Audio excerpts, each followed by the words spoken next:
Mi nombre es Mariana Correa Mantilla y esta es la presentación de mi examen de Derecho Internacional, para lo cual expondré el caso Reinaldo Zapata Carmona versus Colombia, 12 familiares de Reinaldo Zapata Carmona versus Colombia. Para comenzar, haremos un breve relato de los hechos, actuaciones judiciales. Se analizará los derechos que se solicitan por parte del peticionario, se determinan como vulnerados por parte del peticionario, y las obligaciones y las indemnizaciones. Bueno, por un lado, comenzaremos con el relato de los hechos. Cabe aclarar que el relato de los hechos va a ser muy breve, tal como digamos se dice en el informe inicial, el peticionario solo da un pequeño párrafo de lo que sucedió, entonces no hay mucho a fondo, pero pues se expondrá. Primeramente, el señor Reinaldo Zapata Carmona se encontraba en su ciudad, Manizales Caldas, tomándose una cerveza en un negocio.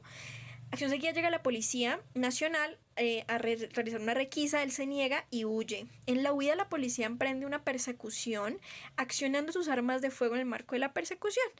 El señor Reinaldo llega a su casa y se encierra en la casa, la policía sigue con, digamos, el actuar armado.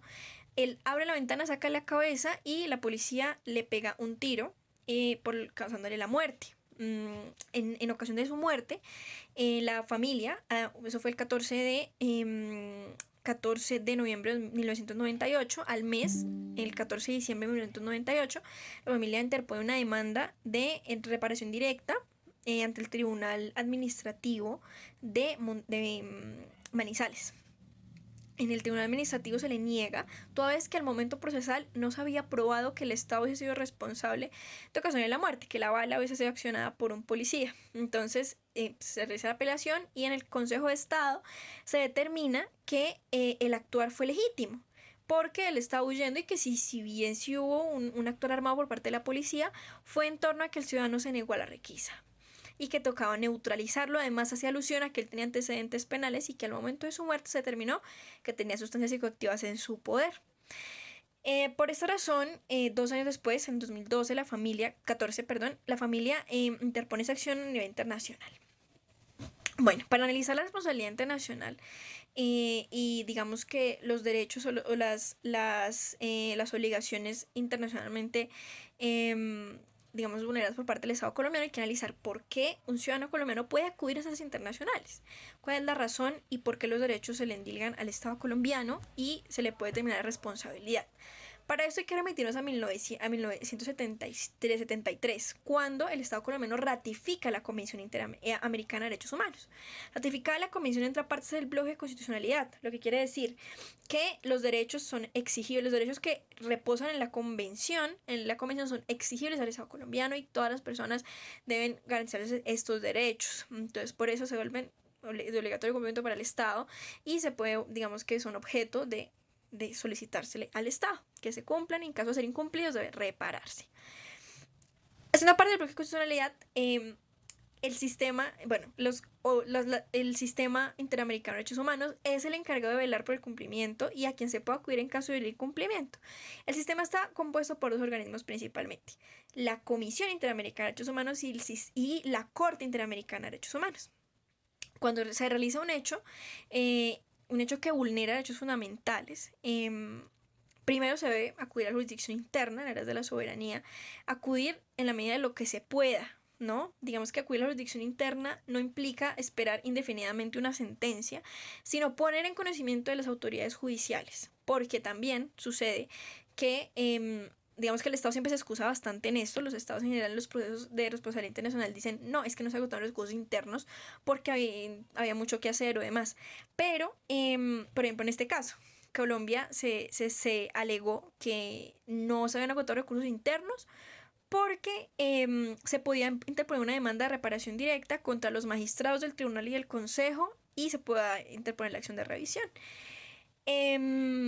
Entonces no se trata de eso, sí, se trata de que yo lo puse en conocimiento y la justicia no fue eficaz, no me otorgó, digamos, no buscó repararme o mis garantías de una forma eficaz, o dio una respuesta, como en este caso que sí se dio una respuesta digamos que se dio en el tiempo, pero fue una respuesta que no garantizó los derechos de las víctimas y siguen viendo vulneradas de una manera injustificada. Entonces, una vez puesta agotada la jurisdicción interna, o también hay casos donde se han amenazado a las personas por acudir a la justicia, Villamisa Durán contra Colombia es uno de esos casos. Hay que tener en cuenta que, por ejemplo, la fiscalía y la juez fueron víctimas de amenazas toda vez que se puso en conocimiento el caso de la justicia. Entonces no había que agotar recursos internos y ir hasta las últimas consecuencias porque ya había un antecedente de violencia. Se acudió ante la jurisdicción, es un ejemplo.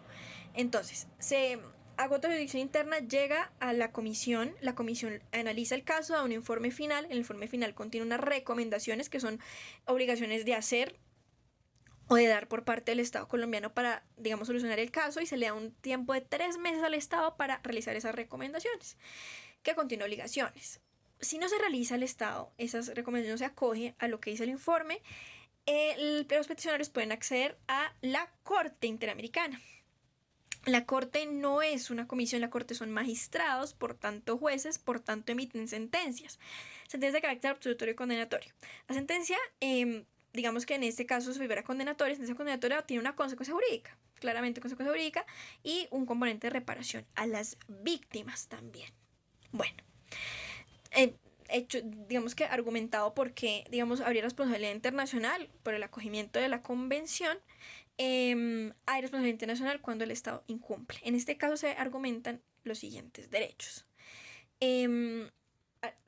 Digamos que derecho a la vida, integridad personal, libertad personal, garantías judiciales, y por este lado vamos a tener indemnización, igualdad ante la ley y protección judicial.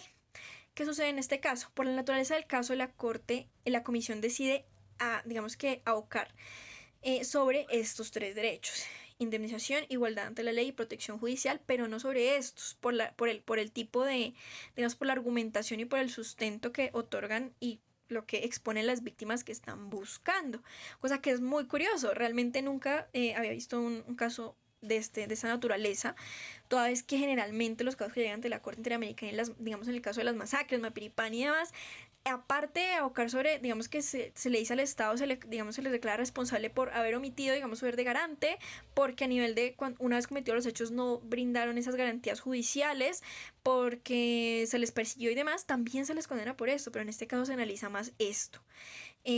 Frente al componente indemnizatorio se les niega la indemnización en ambas instancias por, digamos, razones arbitrarias. Realmente una por una cosa, otra por la otra, se les niega la indemnización a lo que tienen derecho tras la pérdida de su familiar. Las garantías judiciales, justamente por lo mismo, se unen las garantías judiciales toda vez que los jueces los operadores del derecho no se preocupan, no determinan como responsables al Estado, porque el componente indemnizatorio tiene que anteceder la responsabilidad. No hay, digamos que no hay reparación si no hay daño. Entonces, si no hay daño, entonces no se indemniza. Entonces no se les permite acceder digamos que a la consecuencia natural y pues al componente de reparación de las víctimas, que en ese caso son las familias, los familiares, que son 12 familiares. Y por otro lado, la igualdad ante la ley. Esto es muy importante, toda vez que la razón por la que el Consejo de Estado evita que, digamos, que se niega la indemnización es porque el Estado, si bien usó las armas, actuó en derecho, legitima un actuar legitima el actuar de funcionarios del Estado, de miembros de la fuerza pública, se legitima porque la persona tenía antecedentes penales y porque portaba estupefacientes al momento de la detención. 2 situaciones que no justifican una vulneración a derechos humanos, toda vez que es si hablamos de antecedentes penales, es un prejuzgamiento de la persona, que está prohibido incluso en el actuar jurídico de un juez penal. No se puede prejuzgar a la gente. Y por otro lado, la tenencia de estupefacientes se comprobó después de ocasionado el daño, después de que la persona muere se dan cuenta, porque antes no, porque él huyó. Entonces la igualdad se vulnera, y la Corte en el informe inicial hace hincapié en este punto por razones discriminatorias en razón de sus condiciones personales. Entonces se le niega en ese caso, por eso se vulneran esos 3 derechos. Hubo vulneración. Dentro de los componentes objetivos son agentes del Estado, y en este caso hablamos de 2 casos de agentes del Estado. Que el Estado es un sujeto internacional, y hay 2 tipos de sujetos que vulneran derechos. En este caso, por un lado están los agentes de la Policía Nacional, toda vez que los agentes de la policía fueron los que causaron el daño. Por otro lado, los agentes, los operadores judiciales, los magistrados, tanto del Tribunal Administrativo de Manizales como del Consejo de Estado, son operadores de derecho. Me atrevería a decir que son dos agentes del Estado de diferente naturaleza los que perpetran, digamos, que esta vulneración. Por un lado, digamos que estos, digamos, los agentes los operadores judiciales legitiman el actuar de quienes ocasionaron el daño, porque al no reconocer el componente indemnizatorio, si bien la Corte no está analizando el derecho a la vida, libertad e integridad, no, de todas maneras, si no reconocen la indemnización, no reconocen la reparación, están desconociendo que hubo un daño por parte del Estado y legitiman el actuar mediante argumentos claramente discriminatorios. Bueno, adicionalmente a esto, hubo responsabilidad claramente. Ellos tenían el Estado de la responsabilidad de garantizar dentro de la justicia que hubiese, digamos, celeridad en el proceso y que se llevara de una forma por la cual las víctimas pudieran verse reparadas. Hay que tener en cuenta que la indemnización no es el único componente de la reparación, sino es el componente pecuniario, el componente patrimonial. Digamos que teniendo en cuenta que frente al componente de reparación, la Corte, el sistema en general, tiene en cuenta que lo que se busca generalmente es buscar que las cosas vuelvan al estado anterior, pero generalmente no se puede, porque la persona ya falleció. Entonces la indemnización es el componente pecuniario, pero la reparación tiene otros componentes, claramente prestar ayuda médica, psicológica, por reconocer que un daño psicológico a los familiares, y la indemnización también, paréntesis, debe tasarse teniendo en cuenta el grado de cercanía o digamos que la relación estrecha que existía entre el causante y el familiar que alega la petición, que alega digamos, su calidad de víctima.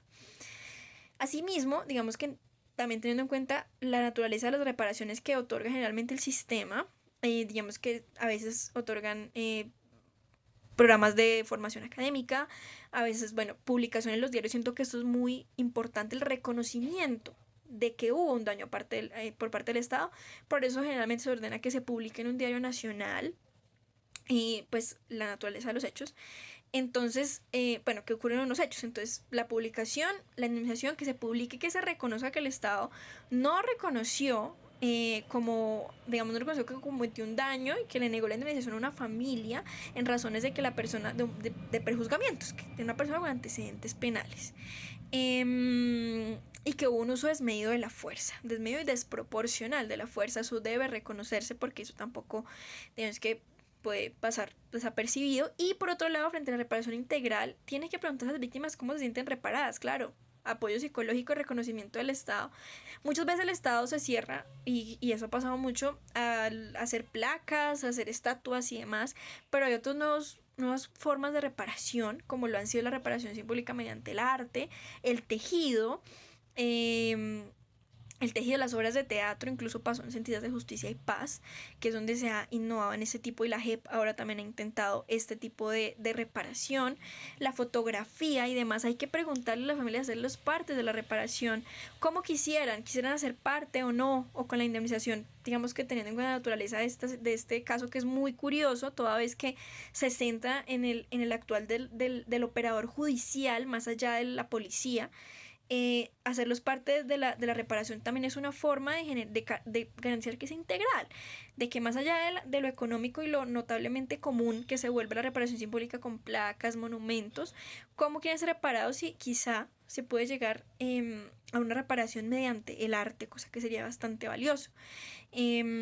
Pero sin duda hay que sentar un precedente de que el operador judicial no puede legitimar actuares vulneratorios a derechos fundamentales reconocidos internacionalmente, basados en argumentos que prejuzgan a la persona, y no puede decidir por la vía y pasar por encima del derecho a la vida, basados en un antecedente, y desmedirse con ello en la fuerza. La neutralización sin hacer daño y la preservación del derecho a la vida siempre tiene que ser esencial en cualquier proceso judicial.